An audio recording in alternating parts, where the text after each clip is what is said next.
G dear teachers, so the focus of today's video is letter T sound T.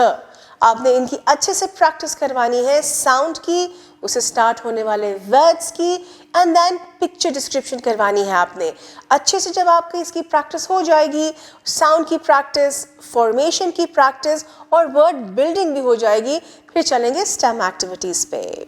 Stem activities सबसे पहले हमारे पास आता है science, और साइंस में आपने बच्चों के साथ डिस्कशन करनी है the disadvantages of eating lots of toffees. फिर हमारे पास आता है टेक्नोलॉजी, और टेक्नोलॉजी के लिए बुक के पेज के ऊपर जो QR कोड मौजूद है उसे स्कैन करना है और बच्चों को वीडियो दिखानी है। Then you have engineering, and engineering is about making things. तो यहाँ पे ब्लॉक से बच्चे ट्रेन बनाएंगे। And the last is mathematics, and mathematics is about counting. तो यहाँ पे बच्चे अपनी क्लास से लेटर T से स्टार्ट होने वाले वर्ड्स और पिक्चर्स और ऑब्जेक्ट्स की काउंटिंग करेंगे।